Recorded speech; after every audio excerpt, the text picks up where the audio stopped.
he gave an evidence that Mr. Matlala is well known within SAPS as a service provider. Do you know Mr. Matlala? No, I do not know Mr. Matlala. You have never heard of him? I've never heard of him. Safe to say that I've seen him on TV or on newspapers. I've never seen him. I do not know Mr. Matlala. Mr. Matlala, as a service provider, there are no prior contracts with SAPS. I'm not aware that you have made payments, because I've seen in your statement you have said that you enter on the 6th line where you pay. The only contract that I'm aware of is this contract that was subsequently cancelled by the Medicare 24 only. Yes. That was cancelled. Yes. No payment was done for it. There were payments that were done prior to cancellation. During May, all payments were stopped after cancellation. How do you pay? You simply pay because documents have been produced, or you have to see the work that has been done, or because documents are put in your office to pay? The SAPS has a national policy that regulates the payment of service providers in SAPS. Procurement takes place at a police station, district, province, as well as at national. So there is a brilliant policy that regulates payment of service providers. It outlines the role of each and every individual within the value chain. From those that would have sourced the services, in this instance, the people who would have sourced the services of Medicare would be HRM. We refer to them as end users. They would have sourced those services through a contract that supply chain management had put in place. Now, they enter into a service level agreement with the service provider and regulate themselves, the performance of that particular contract. So the work would be done, and in terms of their roles, they will then confirm that indeed services were rendered, and then they sign and they upload the invoices on the system in terms of the procedure that is outlined on the policy. The policy has sufficient safeguard, Chair. The system has sufficient safeguards. So the end users, when they are satisfied that services were rendered, they are happy, they receive these invoices, they then upload these invoices on the system, and then the process unfolds in terms of the stages that are outlined on the policy. We then come in as national finance at the end of the value chain, where we then release the payments to the service provider. So it is a tried and tested policy. It has sufficient safeguards. The issue would be when members that have secured services or goods from service providers engage themselves in unethical conduct or unethical behavior, where they would have certified services that they did not receive. That would be the issue. But we can assure the committee that the policy that regulates the payment of service providers in SAPS, it's a policy that has sufficient safeguards, and the system has safeguards. So these invoices would have been authorized and accepted and certified by the end user, which in this instance is Human Resource Department. Okay. Giving us that process and the procedure that is being undertaken by SAPS. But now let's check. Mr. Matlala has a complaint with that project of Medicare 24. Then he goes to Lieutenant General Sibia when he was acting to lodge a complaint. Do you think that was a correct procedure? I was not even aware in this particular regard. Naturally, service providers are dealt with by supply chain management. If they have issues, then supply chain management through the leadership of General Fadi would be the best people to sort out those particular issues, should a service provider have issues in this regard. So I've heard through evidence that he subsequently approached General Sibia. I was not aware. And I'm not certain why he would take that particular path in terms of going to General Sibia, while there is supply chain management who entered into this contract with himself. Then on paragraph 10, you indicate that since May 2025, there is a new organizational structure that has been amended. It has amended the reporting structure of SAPS, whereby the divisional commissioner on SCM to report directly now to the CFO. But that thing has not happened. What do you think that informed that decision to be undertaken? May I get clarity, Chair? Which decision? The decision to amend the reporting lines of supply chain management. Yes, the reporting lines of supply chain management, whereby now they will report to you. It was not done before. I believe these are the efforts that the leadership of the department are trying to do to strengthen governance issues, including the supply chain management processes, so that then at least I have an overview and a grip in terms of the area of supply chain management. It has an impact on the reporting of the department. It has an impact, and the work is closely related to the work that I do. So I believe these are the efforts that the department is putting in place to ensure that there is strengthened capacity in that particular regard, and you do not have supply chain management that is reporting directly to the accounting office. Why was it not done before?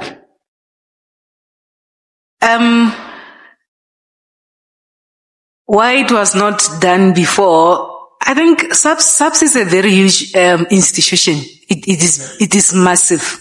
The budget is massive. We have a lot of assets, and I believe in terms of the OD processes that would have unfolded before those times, it was then decided that it is best that these particular functions are separated. I must just indicate that when I came in 2019, they were combined, and then decisions were taken by the leadership that let us rather separate because of the work that supply chain management continues to do, and the weight of the work that I do as a CFO. So from time to time, the leadership will review their decisions and look at the areas of weakness and try to close those gaps and strengthen this particular issue so that there is proper accountability. Don't you think that reporting line that was there before, it has an impact in you not being effective in the financial management? Because if you are looking at SAPS, the irregular expenditure that incurred, then the person whom we are looking at is the CFO, because you are the leader there. Don't you think it has an impact on that? Perhaps I need clarity. The impact of supply chain management not reporting to the CFO. Can I be clarified? Yes, because even the other people, when we're asking the divisional commissioner who was here, Mr. Mulefote,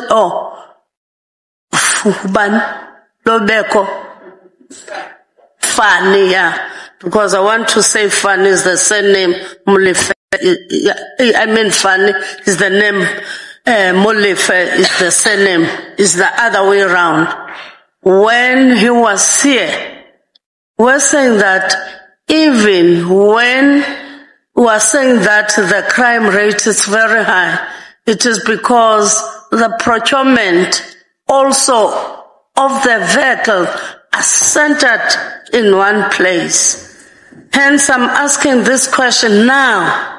We have SAPS with this 406 million for 2024-2025 financial year of irregular expenditure that has occurred under your leadership, don't you think having those reporting lines whereby the CFO, you look at the tail end of the SCM, not dealing with the SCM wholeheartedly? Don't you think it's also the reason? It's not.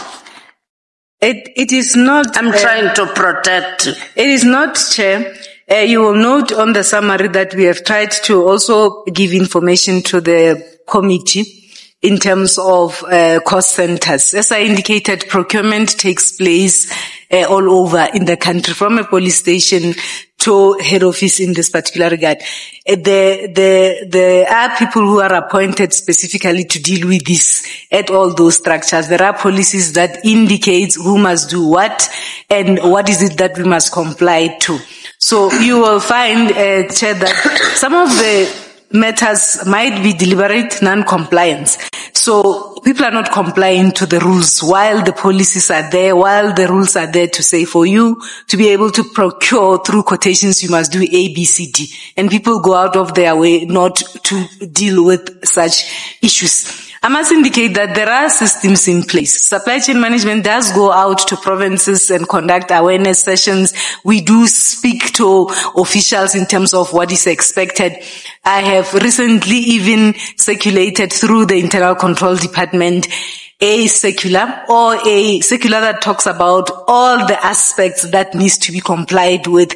We have shared in the organization so that the officials who are entrusted with the duties and responsibilities of procurement are then aware and in terms of what is it that they need to comply with. So they know.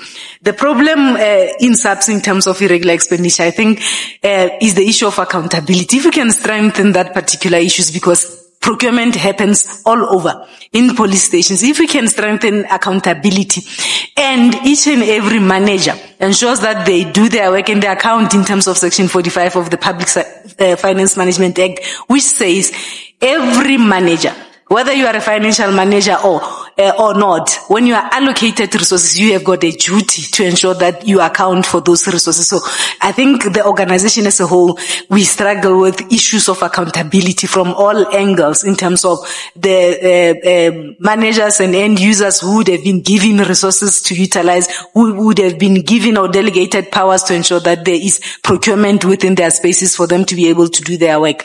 So, Chair, I believe that this strengthening the leadership had in their mind that this will strengthen these processes and will then reduce the challenges that we have. But head office supply chain management has been on the ground in provinces. As soon as these particular issues are picked up, then there is a post-audit action plan. We analyze the root causes in terms of this non-compliance, and we educate, and we also develop those that are working within the supply chain management space. Each and every division has a supply chain management group that is appointed to deal with procurement management. Each and every province in this particular regard. So I believe that this is a collective responsibility from all managers who are in SAPS to ensure that then when this procurement takes place, it takes place within the confines of the rules that govern supply chain management. Thank you very much, Lieutenant General Dimpane. Thank you. Before I'm being cut off. Yeah, General Dimpane, stop speaking. May we please go to the next speaker? Is it you, Honorable Ntuli, Honorable Ngola, Honorable Sangoni? Who is the next speaker? No, thank you very much, Chair. Good afternoon once again. The time expires at 5 minutes after 3. Good afternoon again to the General, Lieutenant General Dimpane. No, I just want to make a follow-up on the question that my colleague has raised with regard to your role as a CFO in combating on one hand, but equally in taking actions that makes it easier for the institution to avoid a situation of a huge irregular expenditure as you are confronted with at SAPS. Towards the end of your statement, I think it's paragraph 32, you are making references to the fact that you are saying there in that paragraph, I remain committed to my duties as a CFO of SAPS, ensuring financial integrity, transparency and accountability. My actions concerning the irregular expenditure were proactive. I want to stop there. What is your understanding of the word proactive? What does it mean? So, as I indicated, the bulk of this irregular expenditure would have been as a result of the bids that were awarded, and these are the functions that are performed at head office and by the BAC. So as soon as such indications are put, or assurance providers would have picked these particular issues, I proactively approach and assist the accounting officer to then conduct these determination exercises, and also to ensure that there are proper internal investigations so that we can hold the relevant people into account. Over and above that, I also coordinate all the post-audit action plans after the audit has been concluded, where I then have a steering committee that includes everyone, including supply chain management, where we monitor that all the findings that had been put on the table, whether by external auditors or internal auditors, are rectified, and there is strengthening of internal controls. So we will interrogate the root causes of this non-compliance and make suggestions in terms of improvement of internal controls. I also participate in the risk management committees, where we will then monitor these risks. Some of these risks you will find, they find expression, in particular irregular expenditure, it finds expression on the risk register that will highlight the fraud risks as well as the ethical risks. So those are the areas that we then monitor and call managers to account in terms of the lapses in internal controls. Over and above that, we then support initiatives in terms of education, in terms of ensuring that there's capacity for our members to be able to do their work properly when they handle the matters of procurement in the organization.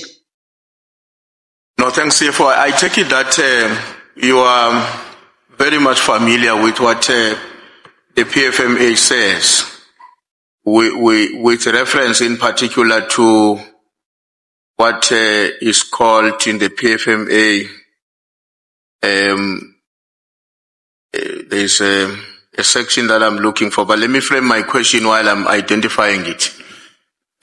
Because the way you are explaining proactiveness, it appears to me, and you will tell me if my interpretation is wrong, that all your interventions were only initiated in response to a crisis, from what I'm understanding you to be saying. And I can see you are nodding negatively, means I didn't get you right.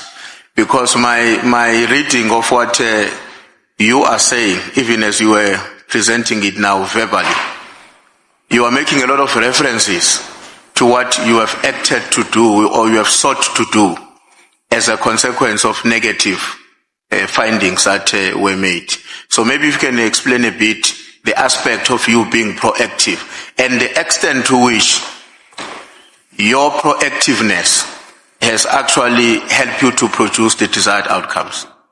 And maybe make examples of how those outcomes would have otherwise been negative if it was not as a result of your own actions. Our proactiveness would be a lot of interventions. I spoke about risk management, where we monitor risks such as fraud indicators as a result of non-compliance to procurement rules. We then strengthen and identify whether our internal controls are adequate as well as effective. Where we find gaps, we then make recommendations in terms of closing those particular gaps. Chair, you will note that there is a divisional commissioner responsible for supply chain management. So we work closely with the Office of Supply Chain Management to ensure that where there are internal control gaps, that puts the organization at a risk of non-compliance and ultimately incurring an unwanted expenditure. Those internal controls are strengthened through the work that we do within internal control, through the work that we do with the oversight structures, as well as ensuring that our members are well trained in this particular area. So we do work closely with supply chain management, and we support all the initiatives in this regard. The issues of the tenders, what we have also done, having picked up that this is a vulnerable area that exposes the department to reputational damage, we have also approached the National Commissioner in terms of strengthening the work that is done by the issues of surrounding the bids in this particular regard. So we have made a number of recommendations. We are supporting the issues of probity audits that have been introduced to ensure that before those tenders are awarded, then there is another layer of quality assessment. I do not serve in the BAC, Chair. So some of these particular processes would have arisen as a result of the work that would have been done by the BAC. Then the reactive part kicks in, where one supports the accounting officer to ensure that relevant investigations are done and relevant reporting is done accurately in this regard. Thank you. And then when the tender was cancelled, and given the fact that the service provider was meant to provide services which are a necessity for the institution, now the tender got cancelled because of all that we now know. Who provides the services now? There is a process underway that is led by the end user. They are trying to establish an alternative procurement vehicles. I have learned that that process has kickstarted. The process is currently undergoing probity audit to ensure that we avoid a similar scandal in this regard. So the end user is leading that particular process, assisted by supply chain management, and the probity auditing the entire process to ensure that when that process is, the outcome is finalized, there are no irregularities. So that process is currently unfolding, but it's led by the end user, which is human resource management. What's the nature of that process? What's the nature of it? In terms of the procurement vehicle? What exactly? I believe they are currently embarking on a quotation process, and they have also requested parallel to that supply chain management to ensure that a long-term tender process is then put in place to ensure that we have these services and we are able to do our work. But are you confident that that process will not result in another wasteful expenditure? It should not, Chair. It should not. Like I indicated, all the steps that the accounting officer has put in place, the introduction of the probity audit prior to award, the strengthened activities of the BAC, it should not. If it can have irregularities, then it will then mean we are dealing with something else. So all the steps and the processes that have been put in place and strengthened through the leadership of the accounting officer should make us not to have a similar repeat of this nature of irregularities. Thank you. When Advocate Zigalala was leading you on the evidence, you gave an indication of the number of meetings that were convened in which you had to make a presentation for the minister about, I'm sure you recall that. Now I want to draw your attention to paragraph 19 of your statement, and I'm going to ask us to look at that paragraph as well as the first sentence of paragraph 20. So paragraph 19 says all 5 of the mentioned presentations dealt with the budget framework, overall challenges and pressure points in the organization. I want to stop there on that one. Then on paragraph 20, I'm just taking one sentence. I've never spoken to the minister about the PKTT budget. Now, what I want to understand, you will forgive me, I'm not trained in finance. So what I want to understand is, how does it happen that a CFO can explain through a presentation, budget framework, overall challenges, and pressure points without making references to what give rise to pressure points? The presentations that we would have made to the executive authority would be dealing with matters at I would say a macro level or a strategic level. The issues of the task teams and interventions are operational issues that are normally dealt with by the relevant managers at operational level with the National Commission. So it is not a natural that you will have an operational matter in a presentation of that level. So we would orientate the minister in terms of the structure of the budget, the priorities, the alignment to the priorities, issues of the APP, and issues of scarcity or challenges, fiscal challenges, and the support that one would require. So the PKTT budget would be at the level where I discuss those issues with the National Commission as and when various applications are made. So I have made available the presentations just to indicate the orientation that we had made. We would explain in terms of how do we then apportion this? Is our apportionment methodology fair? And what is the level of resourcing at head office versus the level of resourcing at local level? Because you need resources at local level. So those would be strategic decisions or discussions that we carry out in those particular presentations. Okay. My last question, Chair. Again on your statement, Lieutenant General, is paragraph 25, and I'm going to the sentence before the last one on paragraph 25.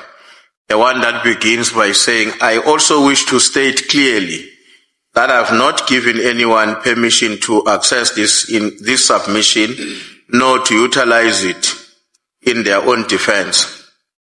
Who are you talking about?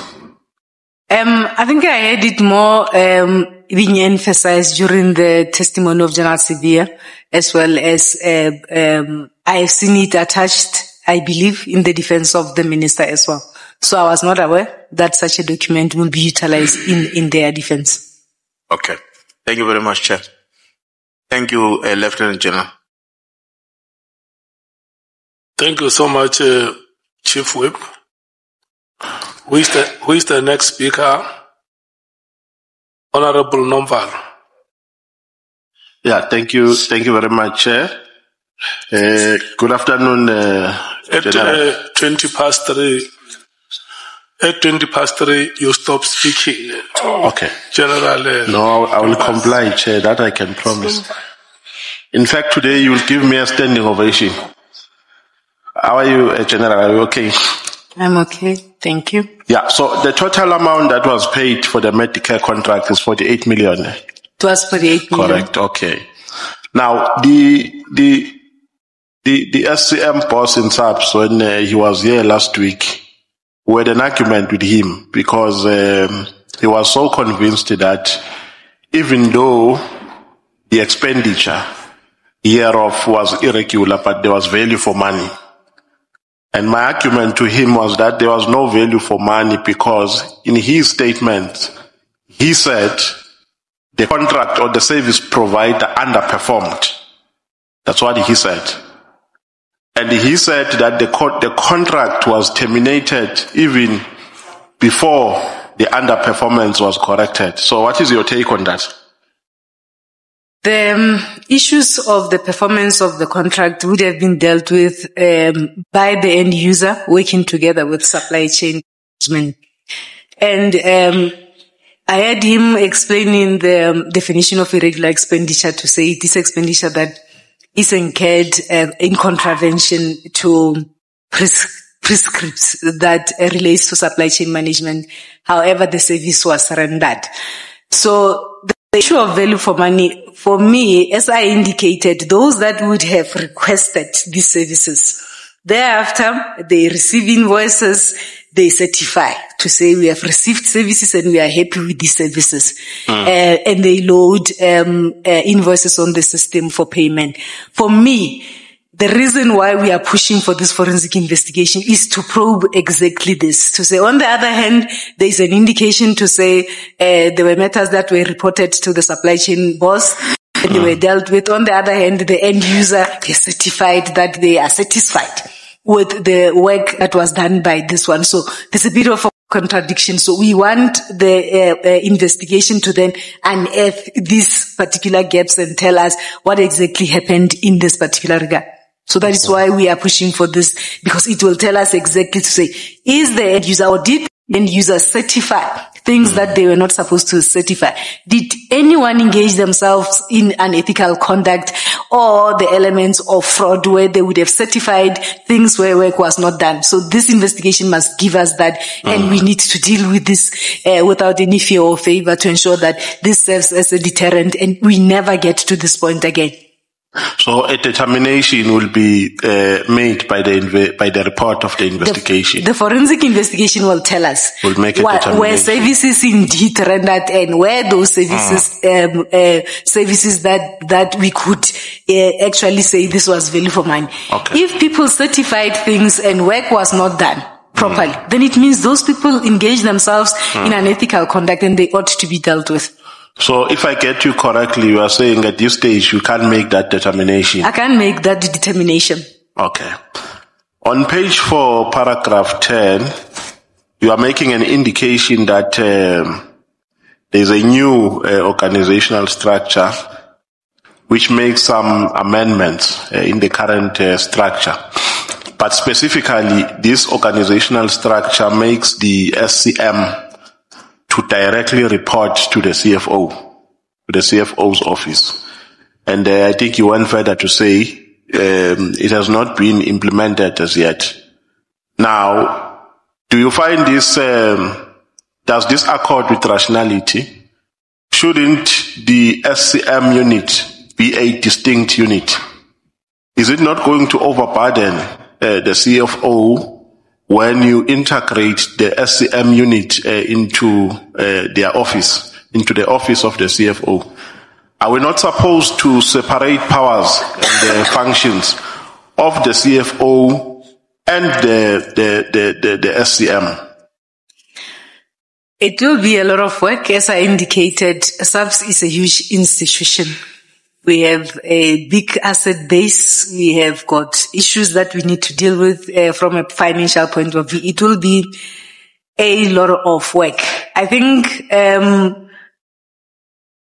implementation in terms of this particular structure differs from department to department. In small departments, you will find supply chain management reporting to the CFO because it will not make any, it's not rational that supply chain is separate in a department that is deemed to be small. In a department as usual SAPS, that was the rationale why it was split in the first place. But I believe the leadership have got a reason why this decision was taken in this particular regard. But it will be a lot of work. It will require all the hands on deck to ensure that we work together and we ensure that we uphold the law in terms of ensuring that people comply to supply chain prescriptions. But it will be a lot of work.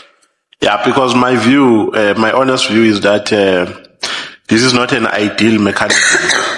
If anything, it will overburden the CFO. I'm asking that because this committee has a responsibility to make recommendations on policy reforms. So you can lobby us if you are saying, based on experience, this is not going to help the situation. If anything, it will exacerbate problems that are intrinsic in the operations of SAPS. So I just wanted to give you that leeway or that liberty, but we are not making use of it. So tell me, do you have, is there a committee in SAPS called Irregular, Fruitless and Wasteful Expenditure Committee? I'm responsible for the fruitless and wasteful expenditure register. I'm the custodian. So I do have a committee, a very vibrant committee that meets from time to time to ensure that we are on top of the situation. You will note that fruitless and wasteful expenditure has actually declined in this regard. We have made a lot of work. On the other hand, the irregular expenditure register is the custodian of supply chain management. When I came in 2019, I established that particular committee, and that particular committee is supposed to be a function, but I cannot confirm or vouch for its effectiveness at this point in time. We have since requested supply chain management to revive that committee and ensure that that committee is effective and is able to assist us. However, supply chain management head office is present. They do go to provinces. They do assist in terms of these transactions that are there to ensure that where there is uncertainty at the cost center, they are then able to can guide those particular cost centers. So it was two different committees. We do have the fruitless and wasteful expenditure one that is within my space, and the irregular expenditure one that is within the supply chain management space. Yeah, no, thank you for that comprehensive report. You know what, the approach in this conversation that we're having is that I'm trying to test all the amendments which have been put before this committee in the relation to matters which are which relate to finance in SAPS. Now, there is an issue here about the blue light contract in Gauteng of irregular expenditure. Have you ever come across any finding of irregular expenditure with regards to that contract? Blue lights in Gauteng, if you know it. I think those were investigations that took place prior to my arrival in head office. I've heard about those investigations and I've heard about the outcomes and the irregularities in terms of those. But those would be investigations that would have commenced for my arrival in Gauteng. No, I'm saying during your tenure, have you ever dealt with a matter similar to that? Maybe to give you a hint, I think that matter was part of the reasons for the suspension of the former acting National Commissioner, General Patlane. Have you ever during your tenure, have you ever come across that kind of situation? I've heard about it. As I indicated, when I arrived, those processes were at the tail end. When I arrived in head office, they were at the tail end. And when I arrived, it was General Stoll, who was the National Commissioner, and I'm aware that those processes were reaching the tail, were at the tail end in this regard. You know, one thing as I'm landing and as I'm concluding that I can commend in your statement, which is very commendable, is that you are not waffling and rambling. You are just dealing with issues which are related to your responsibility. And for that, you have made the work of this committee to be very easy. We are not dealing with a person who's all over the place talking about things she doesn't know anything about. So that's my compliment to you. Thank you very much, Chair. Thank you, sir. Are you done, Honorable Nomvalo? Please give me a standing ovation, Chair. Are you done? Please stand up for me. Are you done? Yes, I'm done. I'm donating next? To Honorable I'm going to thank you at the end. Who is next? Honorable Skosi. Honorable Skosana, your time ends at 15:30. But I don't think you had Honorable No, I'm saying your time ends at 15:30. Yeah, but the honorable member made a commitment even before he could say a letter. That he will not finish the your time. Your benevolent ended in Cape Town. Anyway, your time expires at 15:30. Thank you, sir. Thank you, Lieutenant General. My first question to you will be: it's amazing that you are a chief financial officer, but you don't sit on a bid adjudication committee. Why? The circular from National Treasury says the bid adjudication committee may be chaired by the CFO. It doesn't say must. As I indicated, with the structure within the organization, you have supply chain management that is separate with its own divisional commissioner and a CFO that is separate. So that is a structural decision by the organization to say, because supply chain has its own divisional commissioner, the divisional commissioner will check. So the rules from Treasury indicates that it may. So I believe it leaves room for discretion in terms of a department. So I'll be wrong to ask you why tenders, like for instance, the one current, the parts, which has been going on for some time, which is all parts, if I remember. There was the AutoZone before, who religiously have a tender for over a decade. As we speak here, I think that tender has expired as well. And why so? Why the deadlines? I know that there's that 180 days extension, but why? Because you know that the tender on this particular day is going to end. You have to advertise it early, but you leave it until late. Hence, there's the so-called the capture in this government departments. There are processes in place, Chairperson, that are regulated by, I believe, during the era of General Setole, there was a contract management strategy that was put in place and a contract management committee. And supply chain management have a system in place where they will notify the end user 12 months before the expiry of that contract to say, end user, this contract is coming to an end. What are you going to do about it? It's end users who do not do their inefficiencies. They make the system to be inefficient. So supply chain management does in writing, and I've seen them informing the end users to say, your procurement vehicle in terms of this particular tender is coming to an end. We want feedback from you in terms of the way forward. It's just inefficiencies in the system. So there are processes in place to pick up those, and supply chain management is monitoring those particular issues.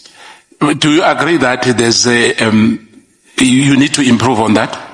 We need to. There are inefficiencies, whether deliberate or not. Those are the issues. But there needs to be an improvement in that area. No, there is inefficiency on that. Yes. I can guarantee you if we agree to each other on that one. And do you participate in or anyway chair the subcommittee on irregular and wasteful expenditure? No, Chair. What are the roles and responsibility of the wasteful irregular expenditure committee, the current one? As I indicated, Chair, that we have separated these committees. There is a fruitless and wasteful expenditure committee that it is being managed within my environment, and irregular expenditure is managed within a general finance environment. As I indicated, in 2019 when I came, I established that particular committee. And I cannot vouch for its effectiveness at this point in time. However, we have spoken to supply chain management to say those are some of the structures that we must not allow them to collapse or die, because they assist us to ensure that then we have an extra eye and we monitor and hold people to account in this regard. So you say you can't vouch for I do not chair the irregular expenditure committee. What I'm saying, you said you established that. Yes. But you cannot vouch for. I established it when supply chain was still my responsibility. Remember when I came in 2019, supply chain and finance were together, and then the structure separated them. So since then I was not responsible for supply chain management. I cannot vouch for its effectiveness. If it was effective, I would have to be part of it, but there's not been meetings that I'm aware of that has taken place in terms of that committee. However, we have recruited supply chain management to ensure that we don't allow processes and internal controls to have gaps unnecessarily. So that is an area that must be improved in this regard, Chair. Thank you. Lieutenant General, as you know that we have limited times, and I understand that some of my questions will just thrown out of the window. But let me ask you, what were the findings in relating to the Gauteng blue light contract? Chair, as I indicated, when I came in to take over as head office, those investigations were concluded in this regard. People were undergoing those processes in terms of discipline and so on and so on. So I am not more conversant in terms of the actual findings that were made through those investigations, because when I came in 2019, those processes were concluded. However, some of those contracts were deemed to be irregular and they were reported as such. So in terms of the processes, you were not involved in awarding of that blue? I was still in the province. In the province? Yes. Which province? Free State? Free State. Yes. Who signed the blue light contracts? I think by now you know, because as a CFO, when this matter was raised and this matter is in court and people were arrested, obviously you have the knowledge. I would believe that it would be the then chairperson of the BAC, whoever was the chairperson of the BAC, because in terms of the delegations as outlined by General Fani, the chairperson of INSAPS, the chairperson of the BAC, is then delegated the powers to then sign these contracts on behalf of the accounting officer. So let me put it to you. So it would be wrong for anyone to blame the acting then National Co-Commissioner General Patlana. When you read Section 4 of the Public Finance Management, that talks about delegation of authority. It says the accounting officer has got specific responsibilities, but he can delegate those responsibilities. However, it does not divest the accounting officer from responsibility as a result of the conducting of the work of those that he would have delegated this. So the accounting officer remains accountable in terms of his or her roles as outlined in PFMA. So when you delegate, it does not divest you from responsibilities of those that would have been doing the work on your behalf. So it was not for Gauteng. Then I think the provincial commissioner was Dilang, if I remember well. Sorry, Chair? What I'm asking is that the responsibility lies then with the provincial co-commissioner, or, as you said, it lies with the national commissioner as an accounting officer. The accounting officer takes the ultimate accountability.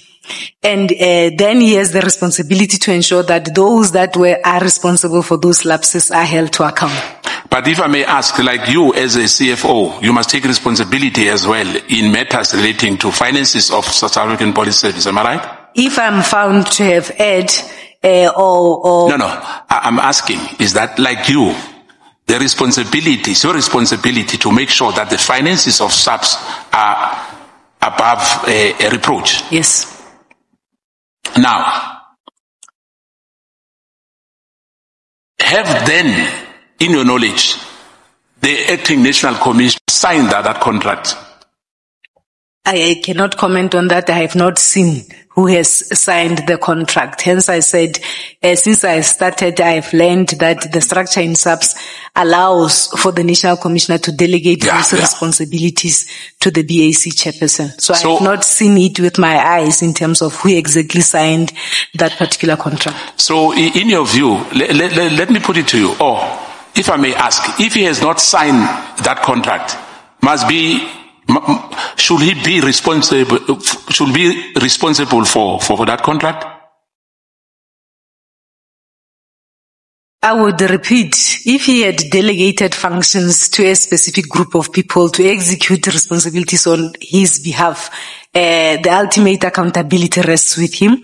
It would then be incumbent upon him to deal with those that would have failed in the execution of those delegated responsibilities. So in other words, for him to be fired, you say it was correct in your view?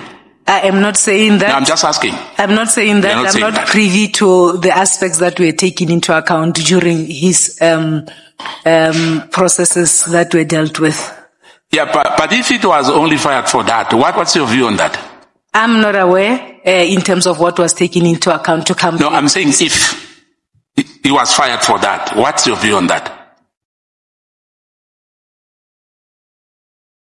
Chair, I don't think I have a view, because I am not privy to the reasons that were on the table in terms of his release. Did SAPS have value for that contract in your view? Or you had no interest at all to know what happened? Which contract? The blue light contract. Chair, I am repeating that that particular investigation was concluded while I was still in the province, and those processes of investigations and consequence management were unfolding and were at the tail end when I arrived. So it is a matter that I have not set aside time to interrogate because we then allowed those processes to then take their own course. So when I came in 2019, I then dealt with other processes, a matter that I have not set time aside to interrogate. Yeah, I understand you distance yourself completely, but you've been long in the SAP as CFO. And when all these matters went to court, obviously, I mean, as a CFO, the interest of knowing exactly what happened. But let me ask you, as a Chief Financial Officer, are you playing any role in coordinating the work of the Audit General with SAPS? Yes. If so, what's your role? I play the biggest role in terms of coordinating all audit activities, including the Office of the Auditor General. I am the nodal point for SAPS to ensure that the audit activities run smoothly, from the engagement letter to the audit strategy to coordinating all stakeholders in the SAPS to ensure that we cooperate with the assurance providers, as well as ensuring that there is effectiveness of the running of the audit committee of SAPS. You know, because today the chair was not giving us enough time, you know, but let's continue. You know, there is a specific material irregularities relating to a 24 million payment to a supplier of breaching the contract. Can you provide, do you know about that? I am aware of that matter. What led to that material irregularity? As I indicated when I came in, those were the investigations that were dealt with. I have learned that it was an issue where SAPS would have awarded a contract but failed to participate in that particular contract, and the service provider took SAPS to court, and the issue of breach of contract was put on the table. So which might lead to an irregular expenditure again, or? It was a breach of contract, the 24 million, as a result of SAPS not having utilized that particular contract. We had raised, I believe there was an amount that we raised as fruitless expenditure out of this entire process as well. Now, you know, there was this so-called Operation Vula, which were not used to solve crime, in my view, but was to rescue the Zamazamas who illegally ventured into those abandoned mines. And the kingpins of those abandoned mines are still not being arrested as we speak. Do you agree with me on that? The operational environment will be best suited to respond to the issues of kingpins and who has been arrested in this regard. Yeah, but CFO, remember, in terms of the expenditure and the budget of SAPS, you are responsible for it. To help the national, as you said, the accounting officer. You can't distance yourself from everything. That it's not your responsibility. You don't know about anything. It can't be. But let me put it to you. Remember, people were complaining about the budget of the PKTT. What's your take on that? Because for me, of what I'm seeing, the 436 million or 438 million is value for money as compared to what I'm talking about now, the Zamazama issue. That the Zamazama issue, the issue was not to arrest those people who are committing crime. It was more about saving the illegal people. And the kingpins, as I said earlier, as you say, it's not your responsibility. That whether they are arrested or not, you don't know. But I'm putting it to you that they are not. So from where I'm sitting, when there's an additional amount which the PKTT, which has successes, which makes sense, that it has to be funded, whether it goes all over the province is another debate. But I must say to you now that as well, I think collectively so, you have to take responsibility on other matters to improve the integrity of SAPS. Do you agree with me on that one? We have funded the PKTT, as I indicated. May you please stop speaking? Lieutenant Dimpane. It's now 15:30. Honorable Breitenbach. Idi Amin Chair, thank you. We use one watch in this meeting. The only correct watch in this meeting is the watch of the chairperson. For a month. No. The other horlosses have lost time. May we please take Honorable Malem? Chair, there is another watch on the wall there. Yeah, for all to see. Those watches, forget them. Allow the watch of the chair to reign. Can we then take, is it you, Honorable Breitenbach, or Honorable Cameron? I'm donating my time to Honorable Cameron. Okay. So, Honorable Cameron is now 15:30. You run until 16 hours if she donates her time to you. So it means only one person will speak. Yes. 15 minutes plus 15 minutes is 30 minutes. Your time has started. That caucus must disband there. Thank you, Chair. Thank you, General. We've got a very strict chair today. General, just to get context, according to the new SAPS organizational structure, supply chain management now appears to fall under financial management services. Can you confirm whether SCM now reports directly to you as CFO, and what level this reporting line has been, what level has it been formalized? Yes, I indicated, Chair, on paragraph 10 that since May this year, a new organizational structure has been approved, and this amends the reporting lines of the division supply chain management directly to the CFO. Had to follow restructuring processes. There needed to be restructuring processes where all the relevant stakeholders will sit and then deal with this particular restructuring processes. I have not seen any real implementation to this end. Even for this year, I have signed a performance agreement with the National Commissioner that only has my responsibility. So I believe conversations and preparations in terms of full implementation of the structure are continuing, and then as soon as everything is finalized, then one will then embark on that particular process. But for this year, my performance agreement only has financial management responsibilities. Thanks, General. General, in terms of the Divisional Commissioner for SCM, Lieutenant General Fani, would he then fall under your governance authority, or do they, and now this is after implementation, as you understand it, does SCM continue to operate with semi-autonomous discretion despite the restructuring? We have asked those questions because myself and Lieutenant General Fani are the same rank. I have asked those questions precisely for purposes of dealing with issues that talks to performance management. Naturally, in a department, the same rank cannot report to another rank. So those are the issues that must still be outlined and sorted out by the Human Resource Department as well as OD. I've written to them to say, explain to me, how do we then implement this if Lieutenant General Fani is still there and myself and Lieutenant General Fani are the same rank? How do we then deal with issues of performance management? Who signs performance agreement against who? Because other various policies in the organization will then talk about the divisional commissioner must do X.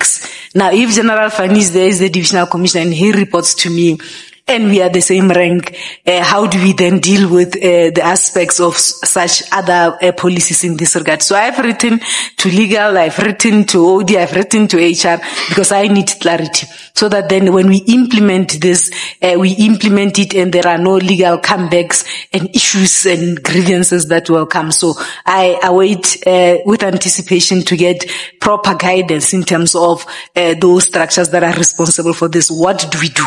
Because myself and Lieutenant General Fani are on the same level. Thanks, General. General, for the past decade, especially when you look at fruitless and wasteful expenditure or irregular expenditure, SCM operated as an autonomous, I'd like to call it a fiefdom, functioning parallel to PFMA controls. What concrete preventative measures have you introduced to stop SCM from bypassing internal audit? As we've seen with the findings regarding the Tembisa or the Medicare contract specifically, it was very clear that there were significant bypasses. And apart from bypassing internal audit also include legal services, risk management, and even your own financial controls. This entire accountability ecosystem must function. It must work together. Hence, I indicated that we also see this when you look at the fraud and risk, fraud risk indicators, ethics risk indicators, that you then begin to understand that we have problems in the organization. So we bring all this accountability ecosystem together. We have conversations with the National Commissioner. Hence, we have working together with the Chief Risk Officer, put a proposal to the National Commissioner in terms of strengthening internal control system. And we have implemented or are implementing, though not fully, internal control unit within my space. And this is a unit that then monitors the issues of compliance, intervenes where there is a need to intervene in this regard. So we do work together. There are controls in place, Chair, in SAPS. The issue is override by people. And lack of consequence management, direct consequence management and accountability. So if we can sort out those issues and lead, and there's a tone at the top to say some of the things we are not supposed to tolerate as the SAPS leadership, I believe we will be able to deal with these particular issues. So we do work well with supply chain management. There are various forums. There is combined assurance forums. There is probity audits that the National Commissioner has introduced. We are supporting those processes to ensure that then we are able to can be proactive to pick up where there are gaps in the internal controls and we close those particular gaps. We do have a very effective risk management committee as well as audit committee. They keep us on our toes in terms of ensuring that we account for our actions in this regard. Thank you, Chair. Thank you, General. General, at the moment, and this is what we heard from the Auditor General just about 2 or 3 weeks ago, SAPS currently has almost 2.5 billion in investigated irregular expenditure, uninvestigated irregular expenditure, that has not been escalated to the relevant authority for finalization. Why has this not occurred? And what is what timeline do you see or would you commit for to close these matters? As I explained before, the history of this 2.4 billion that is lying on Part E of our annual report. If I'm correct, there's about 275 transactions lying there.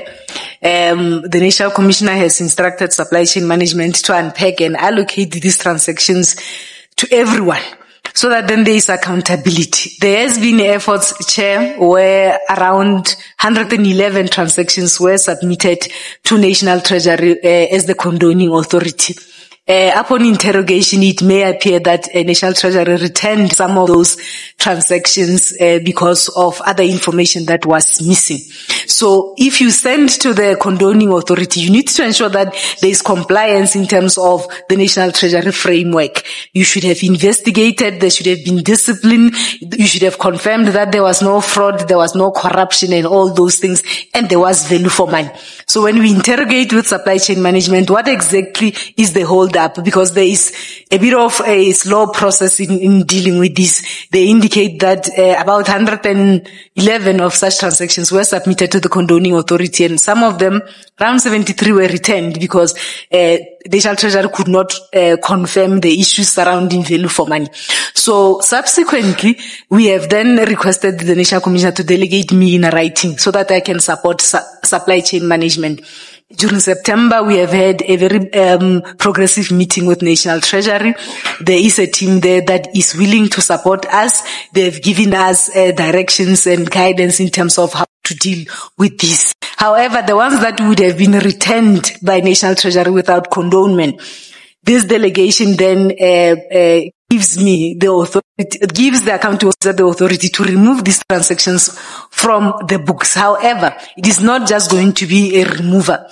You need to ensure that there is compliance in terms of paragraph 5.6 of the National Treasury framework, where there is a confirmation that indeed value was achieved services were rendered, there was no fraud, the department did not suffer losses, and the relevant person who caused this irregular expenditure was held to account. So we have started that process. To this end, by Friday, the first 50 files are coming to me to sit with supply chain management to ensure that then we embark on this process. If we can deal with this 111, there are others that are already en route, others are with National Treasury to then deal with this condonement. Once they are condoned, then you are able to remove them from the register. Of the 2.4 billion, there is about 4 transactions that constitute 64% that are lying there.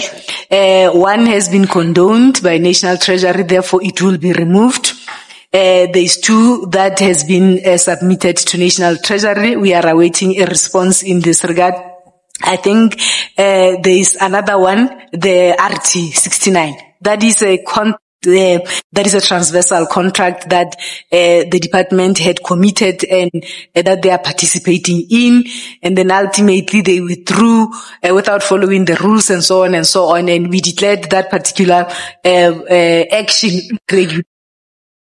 If my memory serves me right, the National Commission has appointed an investigator to deal with the discipline part. And I suspect that by now that investigator should be done so that then we can unpack in terms of the disciplinary investigation who must be held accountable in this regard. So once we then deal with this 237 of RT69, then we would have dealt with the bulk of this. So the 4 transactions that constitutes 64% is actually 1.9 billion. If we can deal with these 4, we will see a movement in this regard. We acknowledge the support that National Treasury is assisting us with. The team of General Fani is continuously engaging with National Treasury to ensure that then they assist us with those that we have submitted. I will be dealing with the ones that went to Treasury and Treasury did not condone them. So I will need to ensure that I support the accounting officer to deal with these things and we clean this part E that is lying on our annual report.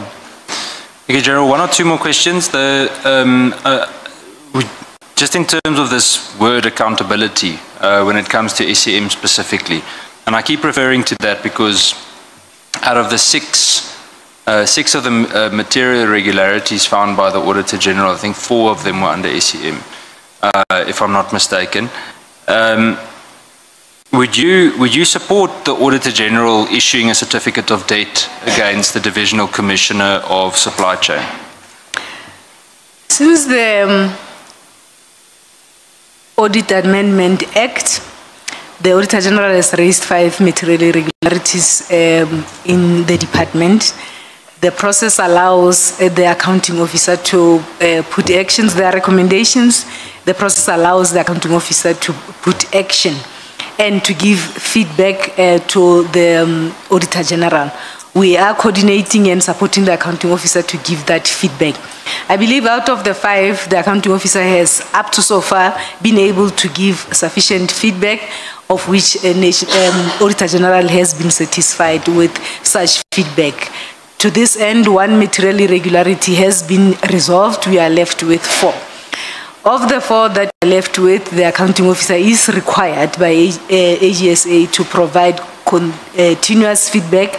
They assess it, they give us feedback. Up to so far, they have been satisfied with the feedback that the accounting officer has given, and the 4 will then be monitored or followed up in the next new audit cycle in this regard.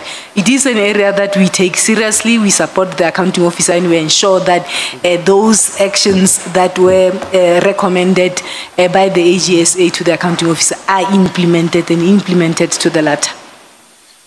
In the event the accounting officer fails to implement those recommendations and there is no cooperation, the Audit Act empowers the AGSA then to issue the certificate of debt to the accounting officer. Up to so far, we have not arrived at that point where the accounting officer is not cooperating. He is cooperating, of course, with the support of all of us. Thank you, General. Thank you, Chair. No more questions.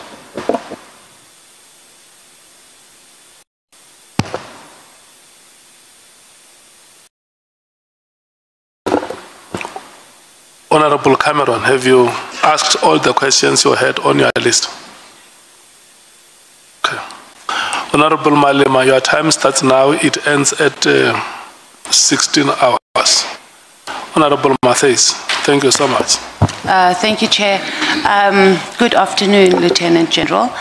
There's been 11 task teams. Well, as of now, there's 11 task teams. Have any of these task teams have had their financials audited, like as a task team, rather than part of the bigger SAPS audit?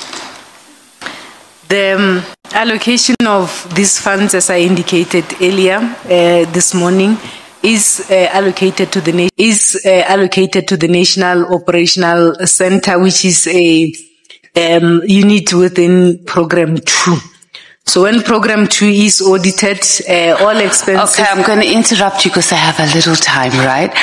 Just individually, so if we go to the PKTT, is there a financial, has there ever been just an audited statement done by the AG for each of them? No. As part of the bigger programs? No, yeah. Okay.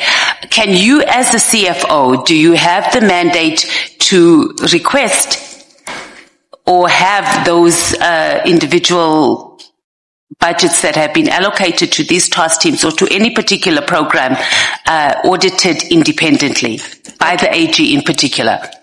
I can request, we do have a very effective internal audit. I can request if I suspect that they... Have you? No, I have not. Even now for the PKTT, after it has been all over the news, you haven't requested, at least I would have thought you would even go to the AG and say, AG, please, here's this document, please audit. I'm going to the Ad Hoc Committee and probably to the Commission.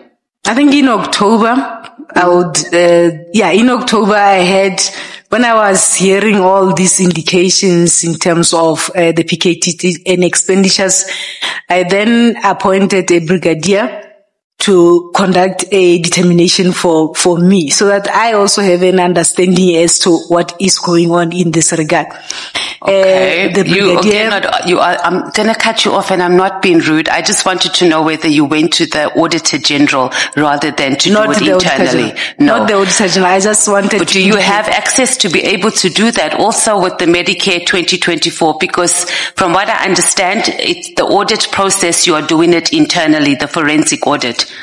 Yes, the Auditor General has already looked into the Medicare 24. Forensically, or it was just part of the overall? It was part of the normal audit. Yeah, that's what I thought. Yes, so it wasn't audited by the Auditor General. Would you consider having that done independently, both for the PKTT, specifically since we have both an Ad Hoc Committee and a Commission set up? Would you consider approaching the Auditor General to audit this, also in line of not just the financial spending, but also the impact?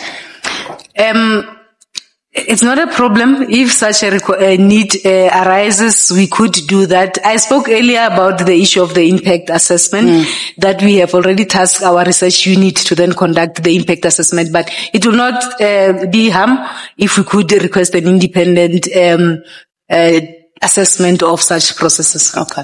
So you don't see a need at the moment? At the moment, as I indicated, I had already identified an experienced official to do an assessment. No, I'm saying outside of internally. I'm saying externally. You don't see the need at the moment to approach the Auditor General to do a forensic audit on both the Medicare 24 and the PKTT. The Medicare 24, there is already a forensic investigation. The PKTT... But it's not the AG. Yeah, it's not the AG, but it is our forensic. We do have capacity in terms of our own forensic audit, and they do collaborate with AGSA where there is a need for them to collaborate. So the outcome of this particular report will then determine if there is a need for us to even go further in this regard. But we believe that the current investigation, because it's also running parallel with a criminal investigation, will be sufficient to unearth whatever gaps that would have happened, and it will empower us to then take steps in this regard. Thank you, CFO. Paragraph 14 to 16, we have the breakdown and expenditure comparisons between the PKTT and a few other task teams. So would you agree that the interventions such as the stabilization operations, there was the gang interventions, major deployments. The PKTT was actually not funded excessively in comparison with the others, or did you just choose those ones because they were funded highly? No, it was not funded extensively. Okay. We tried to compare apples with apples. When we look at this, it's within the same range. So your concerns about so when you kept raising your concerns on the information notes when the request came in for the funding, was it on the amount of money that was spent, or is it more in relation to the time? Because we were now, the period that the team was going on, we were going on to 5 years now. What was your concern? My concern was that clearly this task team was established to deal with it was a temporary task team. It was established to deal with a specific problem, but this problem is not going away. It is not. Actually, it might even be bigger than we realize.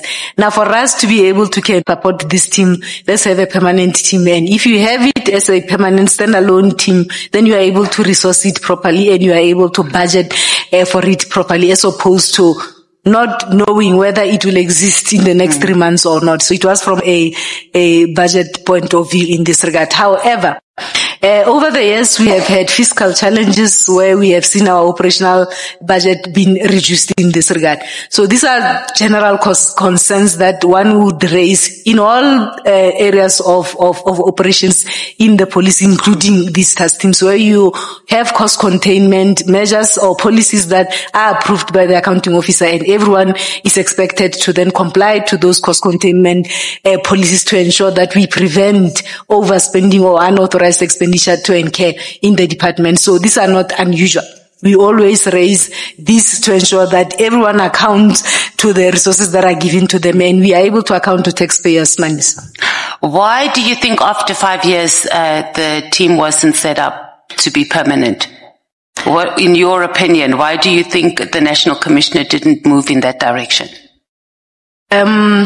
Perhaps the National Commissioner will be in a best position to respond to that. There is operational work and decisions that would have been taken as and when they evaluate from time to time, and they would have come to a conclusion to say this team must continue. So those perhaps in the operational space could shed more light in this particular regard. The concerns I raised was mainly from a budget point of view, because it then makes it a bit challenging if you operate a team in this particular model. But I believe there was work that was to be done, and decisions and evaluations and agreements would have been taken at operational level, having considered those issues, perhaps the intelligence issues from the project leader and so on and so on. So the National Commissioner, as well as the project leader and the head of operations, would perhaps be in a best position to can elaborate further in this regard. Okay. And then just quickly, you speak about a work study report that you would have liked to be done. Do you know that there was another work study report that the minister was influenced by, the 2019 work study report that he said he used as one of the reasons for disbanding the PKTT? Are you aware of that work study report? I'm aware of that work study report, and I believe I had signed or made comments within that work study report, and it was talking about enhancing capacity in terms of detective units and so on and so on. I'm aware of that report. So why did you want another one? Was that one not efficient? This one, for me, it was in particular on issues that are dealing with political killings in KwaZulu-Natal. Okay. So clearly there is a problem that is not going away. From a budget point of view, I can't be receiving applications every 2 months, every 3 months. Then it means we are not resourcing this team properly. In terms of decisions to say this work of the PKT team must then find expression in some units, that is the decision that is not taken by me. It is taken by the heads of crime detection. In this regard, it might be the Deputy National Commissioner working together with his management, and those decisions would then be taken by the National Commissioner in this regard. What I needed was stability for this team and to ensure that resources are given and there is accountability should those resources be not utilized effectively. So in your view, the 2019 work study report that the minister used as one of his reasons to disband was inefficient to deal with the issue of political killings task team in particular? Perhaps that the decision to then implement that work study would have been a decision that the minister would have discussed with the National Commission. Okay. Quickly, and on one of my favorite matters, we had Lieutenant General Fani here and explained in detail, SAP's procurement, which was a blow to an average South African's head's minds. But SAP's outsources. You even outsource toilet paper. Like you outsource toilet paper. So in your experience as a CFO, and it's vast, do you agree that there's an over-reliant on outsourcing? And this is, number one, it leads to higher costs. Number two, we are sitting here because of tenders. It either leads to corruption, and then corruption obviously leads to murders. So given your experience, what in SAPS can be insourced and we should be able to build capacity? We are spending ridiculous amounts of money, even starting with this Medicare 24. That is a permanent, it's a core service of SAPS. In your opinion, as a CFO, how much money would we be able to save? I know we're putting you on the spot here, but if we were able to build capacity of SAPS just to be able to provide that, we probably wouldn't even be sitting here today, and we wouldn't have someone sitting in prison and sitting here if this thing of tenders. Building capacity in terms of issues of insourcing requires massive undertaking from a fiscal point of view, from hiring personnel that are capable of carrying out those activities. I believe strategies are there to be reviewed. If you have employed a specific strategy and it's not working out for you, as an accounting officer or executive management, there is nothing stopping you from time to time pausing and interrogating why is it that this particular model or strategy is not working for me, and taking different decisions. We have insourced before. Our securities are insourced, our cleaners are insourced, and previously they were run in terms of contracts. So it is possible as organizations and institutions from time to time to sit and pause. And in particular, linking all this to risk management and efficiencies in the processes. But it requires the will, it requires resources in this particular regard and capabilities that will then be in a position to can run with that you want to insource. As I indicate, insourcing has taken place before. We are insourcing our securities as well as our cleaners. So all your security is insourced? Yes. Since when? Or has it always been that way? It was outsourced prior to my arrival. I can't exactly remember the date when this insourcing did take place, but they are insourced. So all the police stations, not just headquarters, all the police stations, yes. It's all insourced. Cleaners? Yes. Oh, well done, SAPS. But can we also insource Medicare 2024? And toilet paper. This is a conversation that perhaps the organization must begin to sit around the table and engage in this particular conversation. I would certainly participate in such a conversation. Yeah, we need an EFF government for that. Thank you. Thank you, Chair.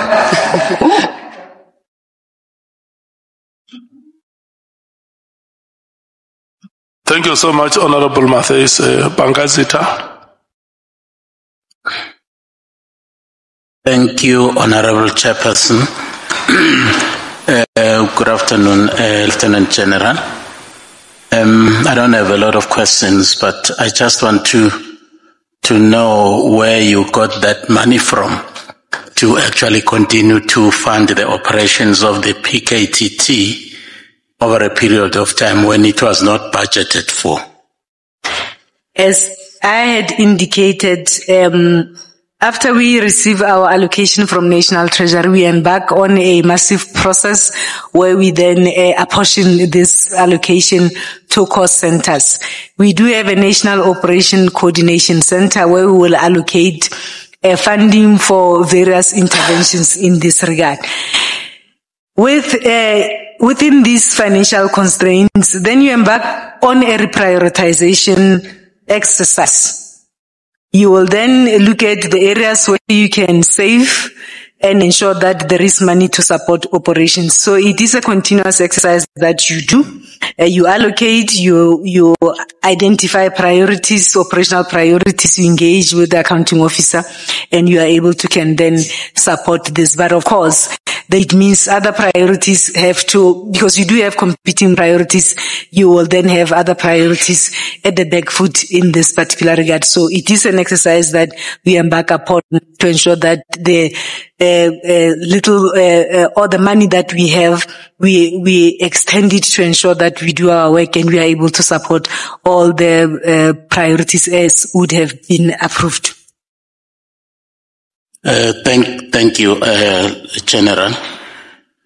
You consistently raised your concerns to the National Commissioner about the expenditure patterns of the PKTT, but you are conspicuously silent about other operations, special teams such as the illicit mining, which over a period of 2.5 years had actually, spent more than R1 billion.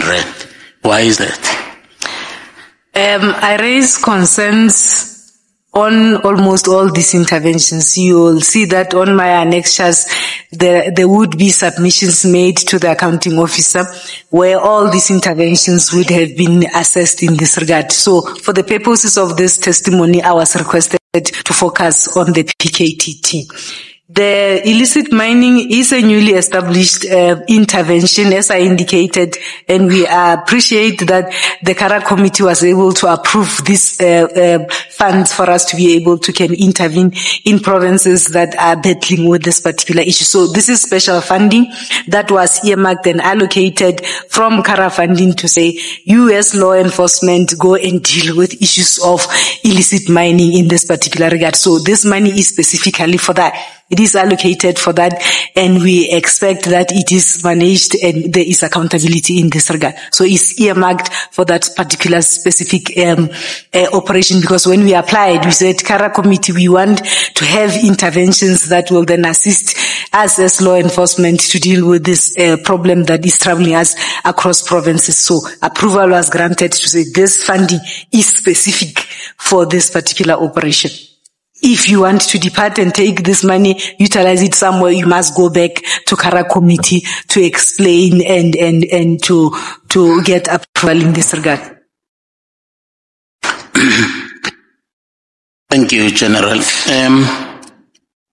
In your interaction with the National Commissioner over the budgetary issues as they affect the PKTT, you actually had always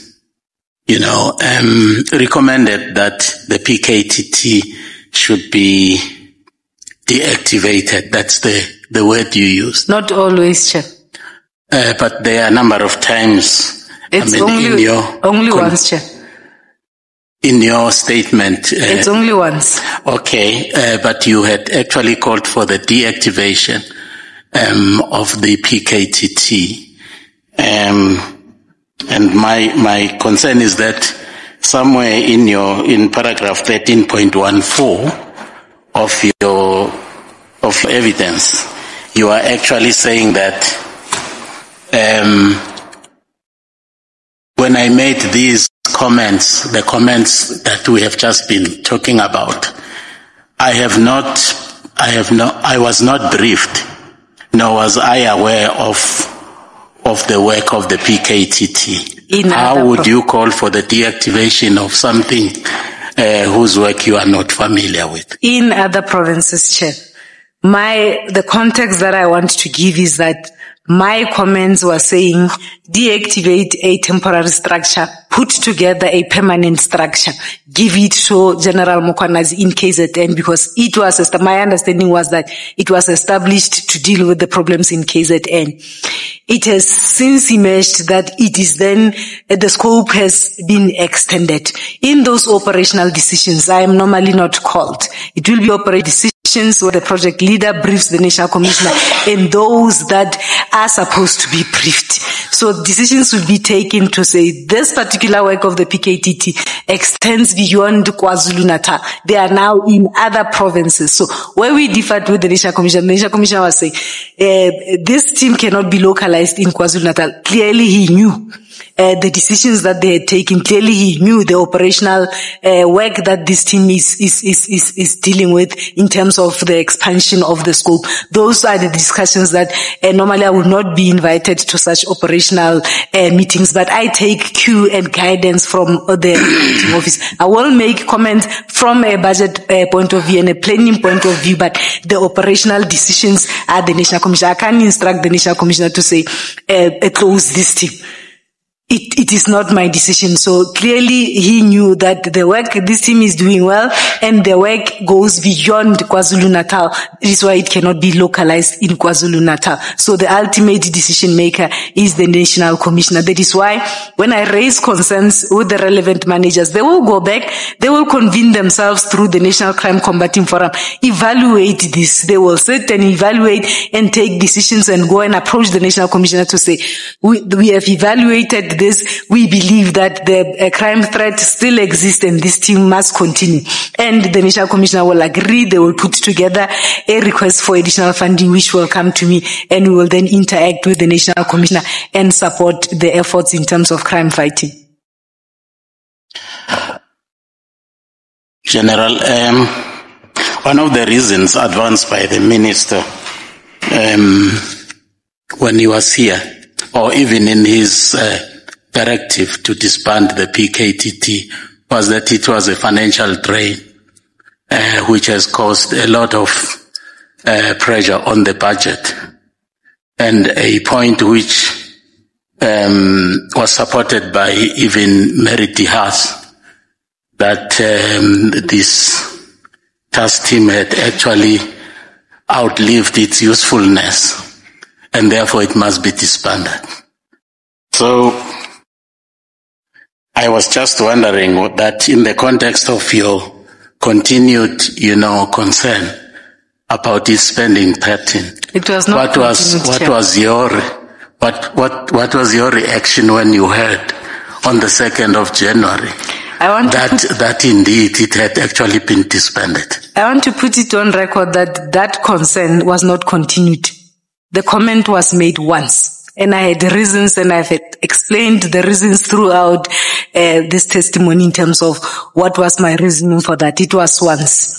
In terms of the testimony of the minister, I can confirm that the minister has never asked me about the PKTT budget, nor have he ever requested that I provide reports and analysis in terms of the task teams. Those are the conversations that I have with the National Commissioner as I report to the National Commissioner.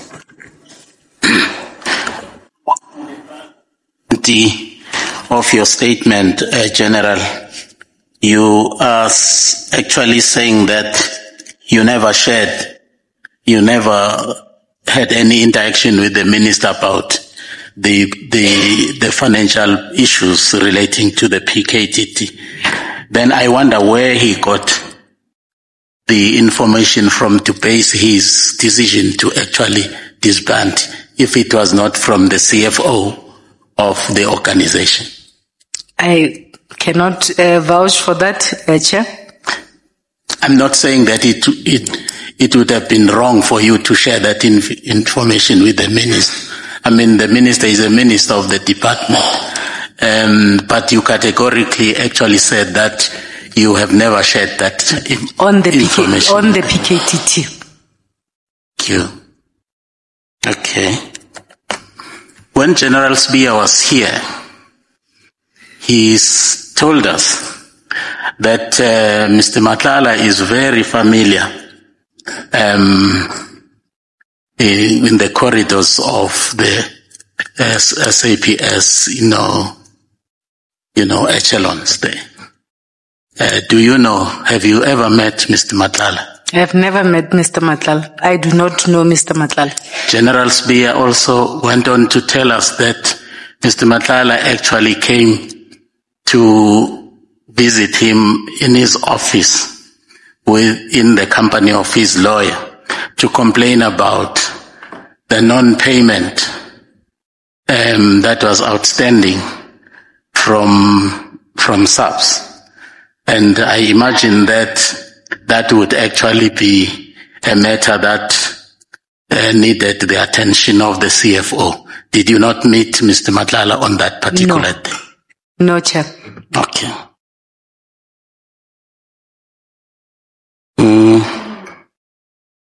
Well, thank you, Honorable Chairperson. That's all I had for the General. Thank you, General. Thank you. Honorable Malema. Just a quick follow-up, Chair, on the insourcing of security, because the CFO must remember she's under oath. She just answered that she has insourced all the securities everywhere, not only at office and cleaners. I just wanted to be sure about that because it doesn't look like that is the case. I'm not aware of any tender or any project that has been undertaken by the department in relation to security services. I'm not aware. I'm aware that I do have securities that are on my payroll. But I'm told that the KZN building, provincial office, is looked after by private security. By? Private security. I'm not aware of that. Thank you, Chair. Okay. Honorable Sols.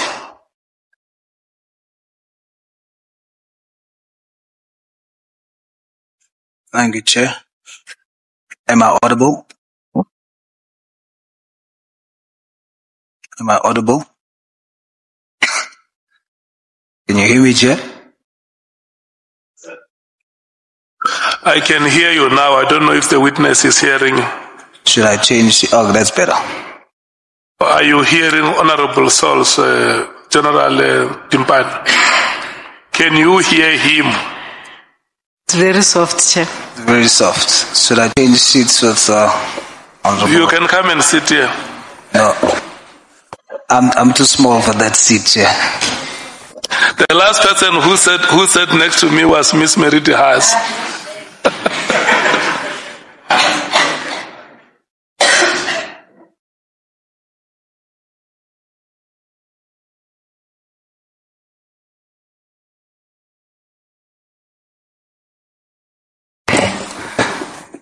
Is this better, General? It is better, Chair. Good afternoon to you. Afternoon. General, the testimony of Minister Mkunu, in his testimony he claimed that the PKTT has shown budget inefficiencies and rising costs. And for this reason, that was one of the reasons why he called for disbandment. Do you agree with him?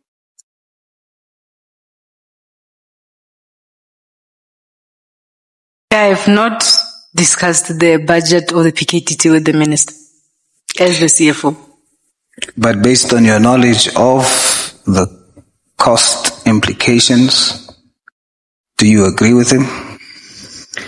As we had indicated on Annexure B and a comparison that we had made, these are the normal operational costs that interventions as well as task teams will incur in this regard to deal with crime patterns as well as crime threats that would have been identified by the National Commissioner working together with his operational teams. So these are the costs that we normally spend. However, it does not necessarily mean that if there is a task team that is established and funding is available, then there shouldn't be systems in place to ensure that there are efficiencies as well as cost control or cost containment in this particular regard. But when you look at other task teams there, depending on the decisions that would have been taken, whether to demobilize or to reduce the number of personnel that will have been deployed, these are some of the normal costs that we normally incur. And I take cue from the National Commissioner together with his operational teams, because they are the ones who are responsible to ensure that they prevent and combat crime in this country. If they sit in their operational meetings and they evaluate and they come to a conclusion. Sorry, General, sorry. Just because the time is very short, does what you just explained, does it mean you agree or you disagree with the minister? I would not know how the minister would have come to that conclusion without a report or an indication being made to him. Well, he's making an allegation, and that's what we are testing here. He's making an allegation. You are the authority on saying whether that allegation is true or not. So he says the PKTT has shown budget inefficiencies and rising costs. He made an allegation. Now I'm asking you to either confirm it or not.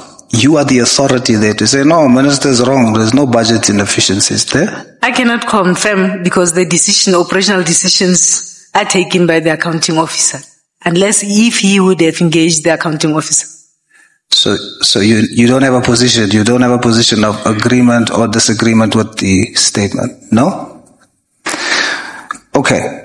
Let's look at your statement in paragraph 13.3. Let's see whether it is indeed true that you don't have such concerns. Paragraph 13.3, you say that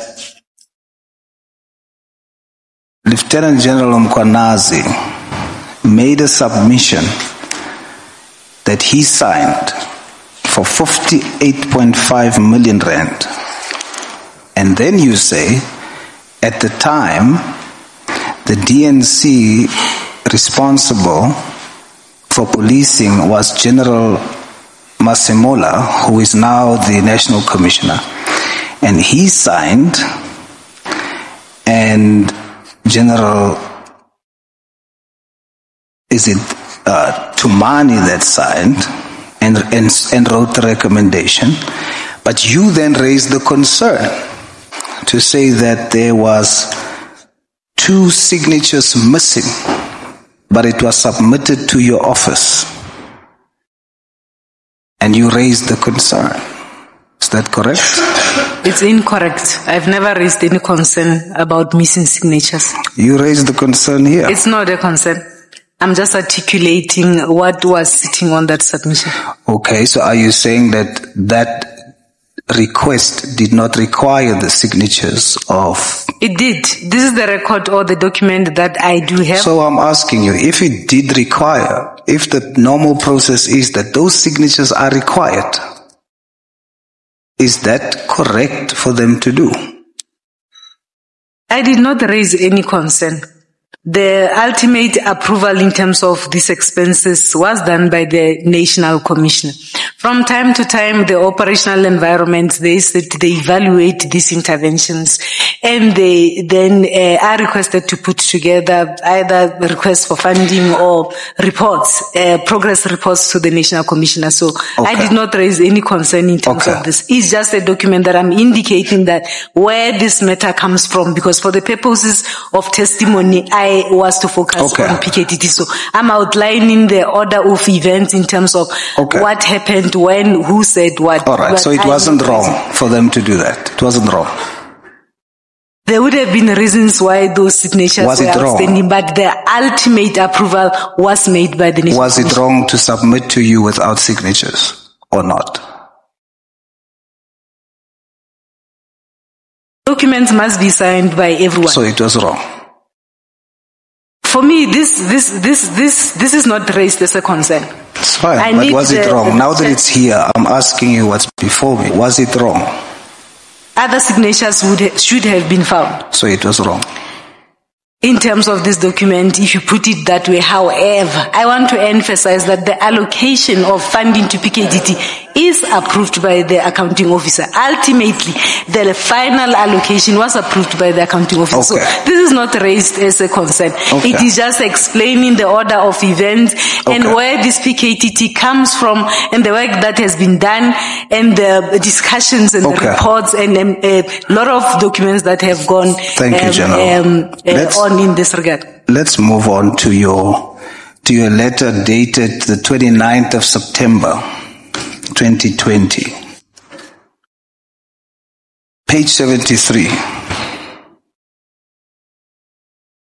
Page 73. Yes.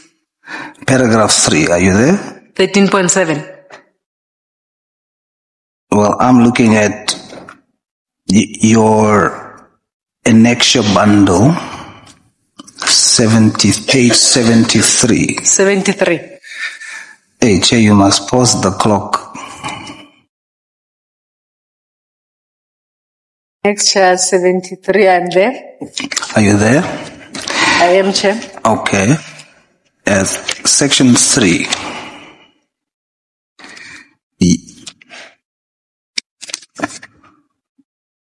Yes. Would you agree that here you are raising concern? Yes. You are? It was a letter that was addressed to the relevant line managers. Okay, but you are raising a concern. I am raising concerns. I just wanted to confirm so that we don't dispute on that. Let's deal with what your concern was.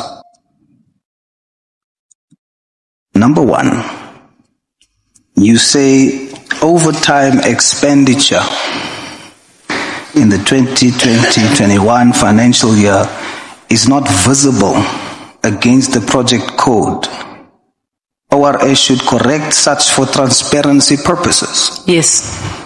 So it was wrong.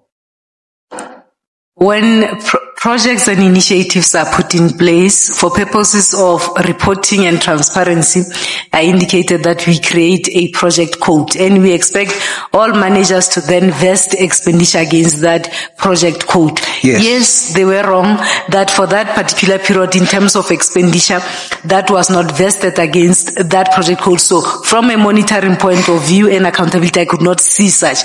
So I'm putting it to their attention so that they correct. You've done well. I agree with you. And they did correct such. I agree with you. You've done very well to raise that concern, to say this is a budgetary inefficiency. Yes. Right? And that's what you're saying to them. And that's what the minister has said in his testimony. Then you go further and you say overtime claims of most individuals deployed for the project depicted that 100 hours of overtime was worked for most months. Then you say even during lockdown, when movement restrictions were enforced in April and May, these individuals continued to work 100 hours of overtime. Yes. And then you also express concern that the overtime amount is high and it is adding to the pressure of the limited funding that's available to SAPS. Yes, I raised those concerns with the Deputy National Commissioner. You've done very well. Policy. You've done extremely well. And this now corroborates the allegation of rising costs. But I did not write this letter to the minister. That's good. It was a letter that was written to the Deputy National Commissioner. These are the normal concerns that as CFO, when you monitor expenditure patterns, you will then General, deal would you with agree these particular issues. that the letter doesn't have to be written to the minister for the allegation to be true? The allegation is true that the PKTT, based on your testimony, I have not been called to present. You are testifying today to the minister. Well, you're testifying to us now, and your testimony is agreeing with the position of the minister. I have not been called by the minister to present this analysis. We're calling you, and in front of us, what you've given to us agrees with the minister. I do not know where would the minister have gotten a brief. It doesn't matter. I also don't know. What I know is the testimony of the minister and your testimony on the fact that the PKTT, there's budget inefficiencies and there is rising cost. Both of you are saying the same thing. Chair, on my testimony, I've said these are normal concerns that we raise with the relevant managers, including the National Commissioner. They go back, they regroup, they then consider this, and they ensure that they assist us with efficiencies as well as cost containment. Together with the analysis of crime patterns and the situations that they're trying to sort out, then operational decisions are taken. And we get requests for funding, having taken those decisions by the accounting officer together with the relevant operatives. The accounting officer approves. It does not necessarily mean that when I raise this, they are not taken into account. If you look at other interventions, you will see a decline in terms of costs. It then tells you that managers would have evaluated and decided to say, here we have stabilized, the crime threat is no longer visible, let us reduce the deployment in this particular regard. So these are normal decisions and conversations that take place in an organization, and the accounting officer accounts and is the ultimate approval in this particular regard. There would be progress reports that are compiled by the NCCF or the relevant project managers to the National Commissioner to say, yes, we hear the concerns. However, the work that we are doing, the situation that we are dealing with requires that we maintain these numbers, or requires us, we are satisfied that we have stabilized, we are hereby then sort of reducing the number of deployments. So these are normal things that we do as the police as we continue to do our work. But as CFO, it is my responsibility to monitor and raise these particular issues. It doesn't mean that when I raise them, then task teams must be closed. Doesn't mean that. And the closure of the task teams is not my decision. As I indicated, it's a decision of the National Commissioner, having considered that we wanted to deal with has been dealt with. I raise concerns every day on everything, not only on operations. We have cost containment policies that we have approved, that we expect each and every manager to assist us, that the resources that we have, as limited as they are, we are able to utilize them to ensure that we combat crime in this country and ensure that the people of this country are safe. It is my job. But based on your professional opinion, you do testify today that what you've put before us is concerns of budgetary inefficiencies and rising costs, correct? I've raised these concerns with the relevant line manager. Is that answer yes? I've raised these concerns, yes, with the relevant line manager. All right. You say that you haven't spoken to the minister about the PKTT, but you had an opportunity to in July 2024. 5 meetings to be precise.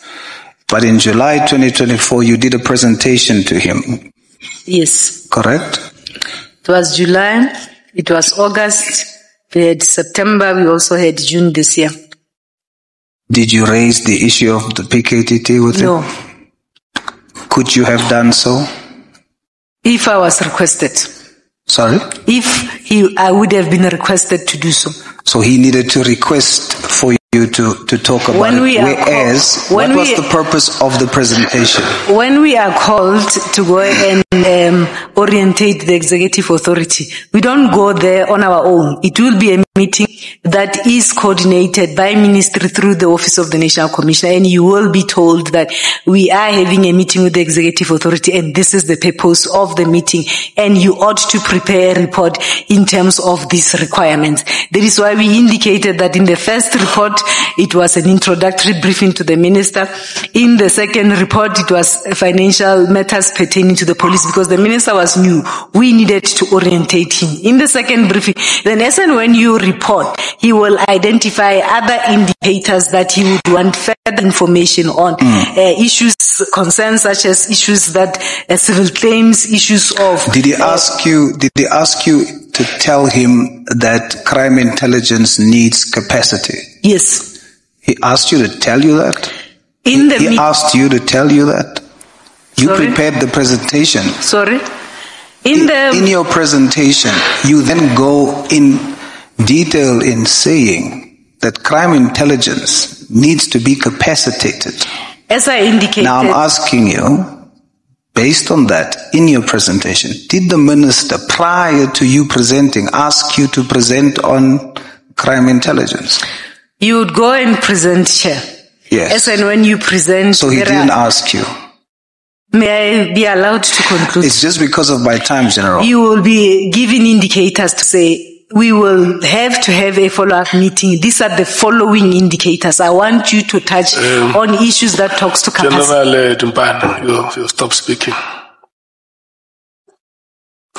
May we please take Honorable James.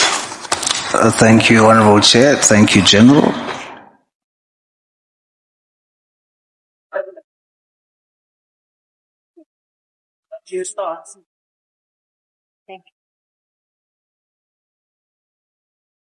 Chair, have you forgotten? Yeah, before Honorable James, I noted Honorable Novalo for follow-up. Yes.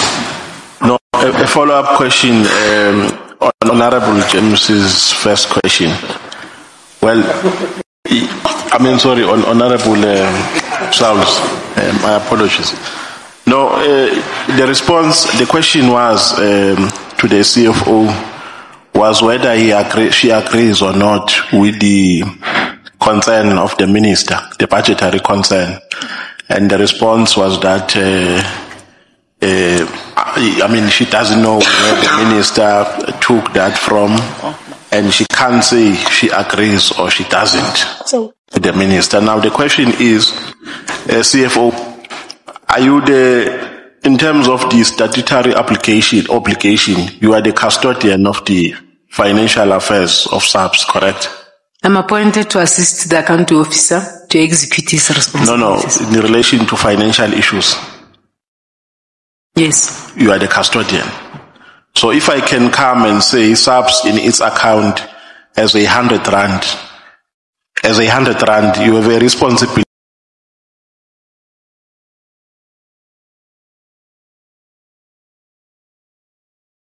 Because we are in a better position to give clarity in that regard, correct? Yes. You can say Nomvalo is lying, we don't have 100 rand in our account, we have this amount, these are the records. Now also, it's peculiar for you. I find it peculiar and imprudent and evasive that you can, like you are just an ordinary person, say you are not in a position to either agree or disagree with the minister, because you know better than all South Africans the financial positions, the financial position of SAPS. So for you to say you can't agree or disagree with the minister, I think that is being dismissive and evasive. Chair, it would have been easy if one would have been requested to make presentations and to engage in this particular regard. However, it is my view that between the minister and the national commissioner there are continuous conversations. So one is not in a position to can talk on the issue of the PKTT to say what was in front of the minister at that point in time. Not the PKTT, but the budgetary concern. Honorable. I didn't know I'm allocated. Your time has expired. I didn't know. You didn't tell me there's allocation of time. It was not opportunistic No, but I'm not being opportunistic. I'm being inquisitive. What do you mean now? You are ridiculing my follow-up question. I'm being inquisitive. I'm not opportunistic. Let's not debate it. Please don't label my follow-up question like that, please. I'm taking offense on what you are doing. The time to ask. But don't label my question like that and say I'm opportunistic. Yeah, no, listen to me, Honorable Nomva. Your questions were follow-ups, yes. But once you go beyond the reasonable time, you are opportunistically using that moment to smuggle yourself into a time you do not have. But you should have told me how much time is allocated for follow-ups. That is not for debate, that is a convention in this. But I'm quoting your ruling is wrong. Look, your time has expired, honorable members. Let's not take it any further. Can we go to Honorable James? Thank you so much, Chair. Afternoon, General. On page 21 of your statement, just excuse my voice. Paragraph 21. Paragraph 20. Page 21, paragraph 25. 25. Yes, Chair. In relation to the work study report, you state there, I wish to state clearly that I have not given anyone permission to access the submission nor utilize it to their defense. I deem this as unauthorized and an abuse of a conversation that the CFO had with the accounting officer. What did you do about this? I have... because this is a very serious statement that you hear. I have not done anything about it. What I then tried to do was to say, perhaps we must, because this was also on the media, and you will see on the media that the entire comment is not there. It's only the comment that talks about deactivation. So I had requested communication that perhaps we need to correct this as advice to say, you know, let's allow the commission as well as the committee to do its work, because it will not be prudent that every time something is out there in the media, we issue a statement and so on and so on. But I have not done anything to say, let me report this. But for me, it would have been best that those that wanted to use this, at least they ask me, what did I mean in this regard? But I have not done anything. General, you spoke very passionately about this earlier on. Yes. In your statement here, when you said, I have not given anyone permission to access it. That, in my mind, tells me that people stole from your office, that people stole a document and used it without your permission. That means in your office there's a risk when it comes to accessing documents. No, Chair. And you have done nothing about it. No, Chair. This document is not sitting in my office. It is an application from the project leader.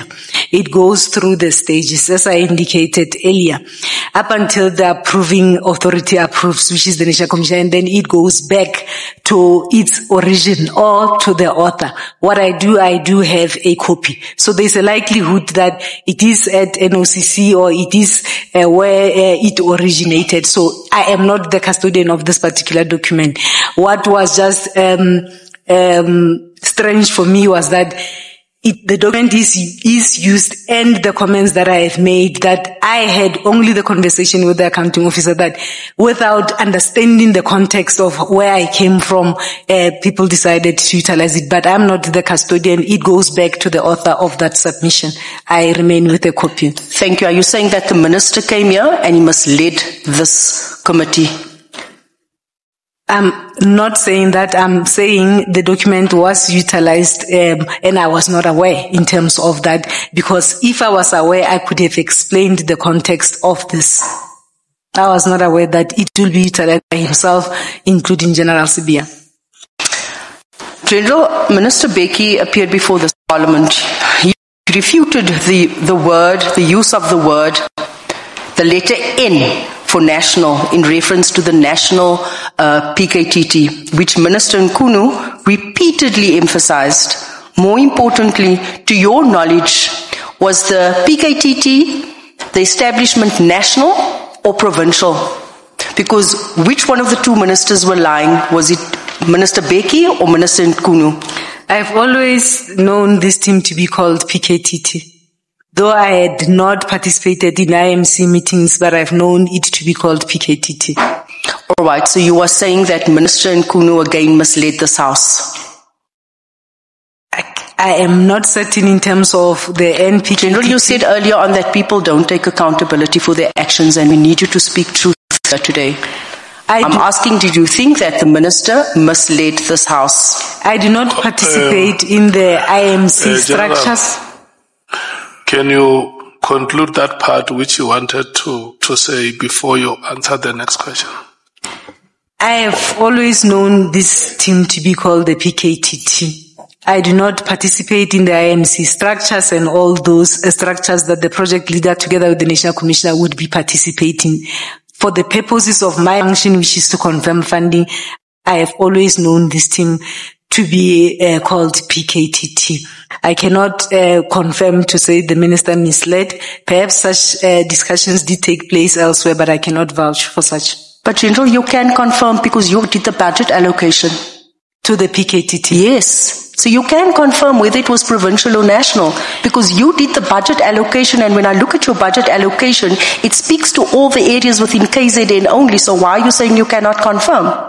What I indicated is that all operations are run from the National Operations Center. When interventions and task teams are put in place, that decision is taken by the National Commissioner to go and support a province. For the purposes of a PKTT, it was established to deal with the situation in KwaZulu-Natal. The issue to say it had then expanded its scope, that particular operational decision, I was not aware of. I do not participate in the IMC structures and all that, and these decisions are taken by the project leaders working together with the National Commissioner in this regard. The reason why I had said put together a permanent structure in KwaZulu-Natal, I was of the view that this team is supporting KwaZulu-Natal, but the money that is utilized is not the baseline of KwaZulu-Natal. It is money that would have been put together from national in addition to supporting the work that is taking place in KwaZulu-Natal. So whether the end then came into being, those would be best explained between the minister as well as the National Commission. I have always known it as General, I put it to you that only in the end, the National Commissioner had then said that the scope of the PKTT needs to extend to national. Am I correct? Yes. So we're meaning initially that the work was not for national, it was for provincial, and you allocated that budget for provincial operations. The PKTT, which was for the PKT, you allocated, you signed off the budget. Yes. So why are you saying that you're not sure if it was national or if it was provincial? The NPKTT, I'm saying I've known this team to be called PKTT. General, I want to move to another area of concern relating to budget. The money set aside for informants is astronomical. And with my understanding of how the system works, I want to raise a few questions about the expenditure on informants, right? How was 3 million monitored in relation to cash disbursements to informants? May I ask, Chair, which page is the member on? Somewhere, and I didn't allocate that page. Never mind the amount for the sake of time. How do you monitor the cash payments of informants? There are policies that exist in terms of within crime detections and those that utilizes this in terms of ensuring that these monies are accounted for. We do have policies in place. Of course, you will then have the other account, which is the service account that has its own processes. So there are policies in place and the relevant officials within crime detection, crime intelligence that then are supposed to ensure compliance to those policies. General, I'm going to say to you, crime intelligence is stealing this money. There has been allegations of crime intelligence misusing this money for the longest time ever. I'm asking you, as the handler of the purse, you are allocating these budgets. How are you in your capacity ensuring that this money gets spent and on the right things and we have value for money? What do you have in your receipt? We know that there's policies for all of these things. I'm asking, what monitoring tools do you have in place to ensure that when you allocate 3 million for informants, 3 million was actually allocated and given to those informants? Crime intelligence has two sets of budget, Chair. I have not had any complaints in terms of the open budget that I am responsible for. One has had complaints in terms of the Secret Service account, which has its own CFO and its own rules that is managing and governing that particular. But on the open budget, I have not had any complaints in terms of program for So, General, do you rely on complaints to pick up misconduct and corruption? I'm asking you what monitoring tools you are assigning huge budgets. What monitoring tools do you have in place? If there are complaints, it means the internal controls that we have in place are either inadequate and inefficient. We do have policies, we do have controls in place, we have sufficient safeguards. So the absence of complaints then tells you that your systems are adequate in this regard. Let me ask it like this. What system exists to manage and track how much money is paid to whom and for what information? In terms of crime intelligence secret service account, that I will not be in a position to respond. It has its own CFO and they account to different levels of structures in this particular. So you are passing this one on to the crime intelligence CFO? You are saying this is not under your mandate. This is for the Secret Service account. You're not responsible for the Secret Service, even though you I'm not. It has its own CFO. Okay. General, task teams are generally immediate stabilization interventions, correct? Yes. You explained it nicely earlier on. Yes, Chair. Okay. What sort of justifies having a task team for 5 years?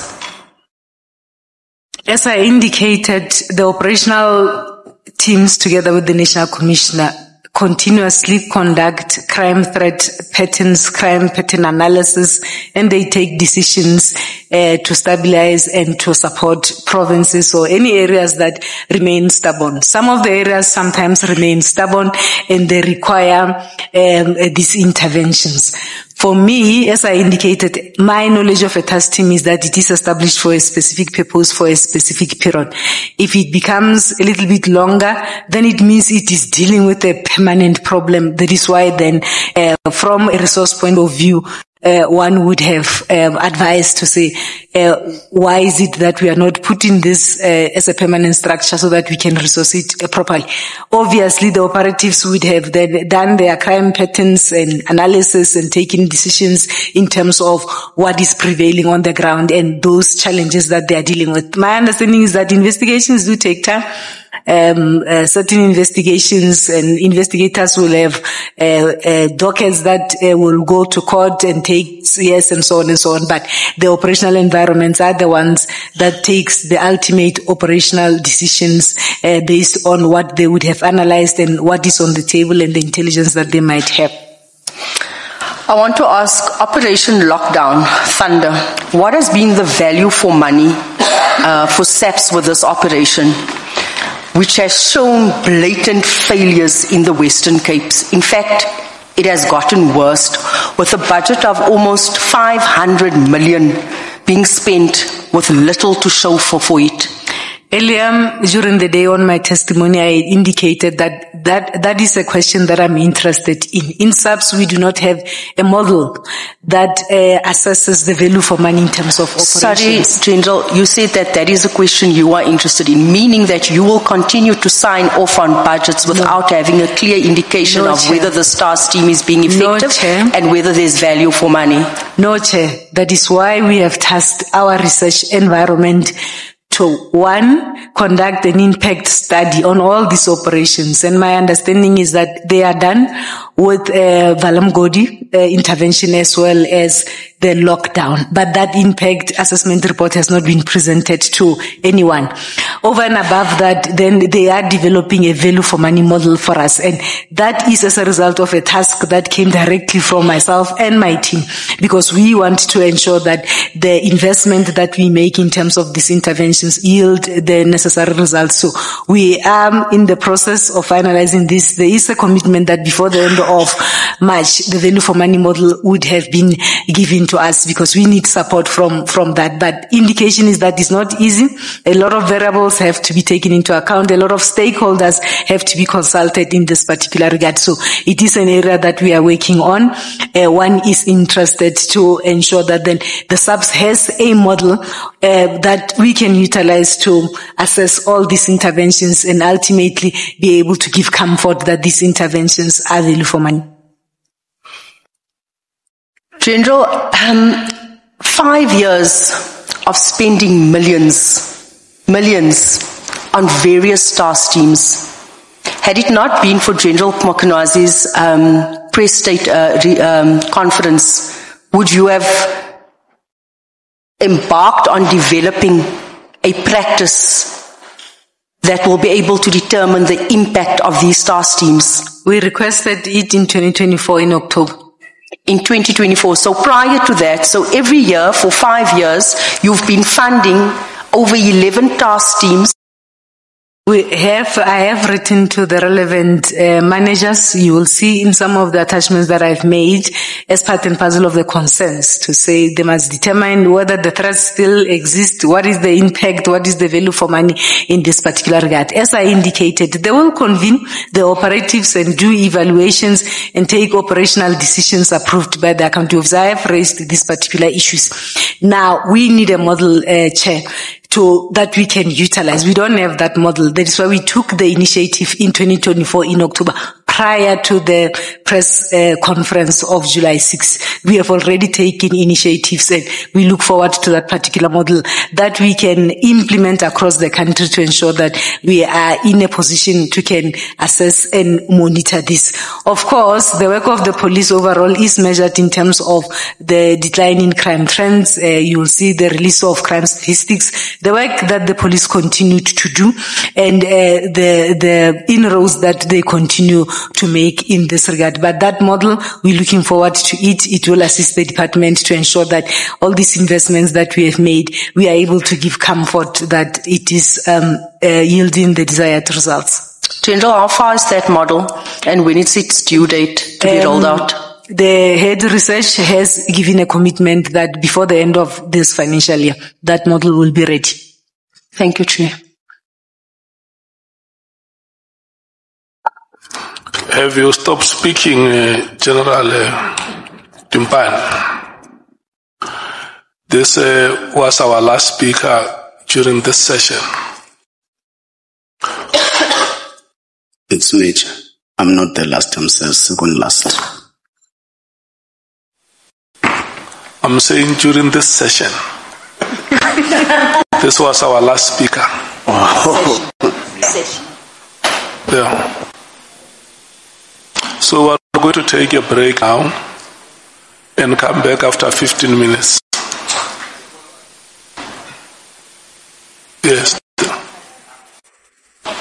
We normally sit with a witness for a maximum of 3 hours, unless if there are time pressure. So it is 3 hours now. Let's give the witness time for a stretch break.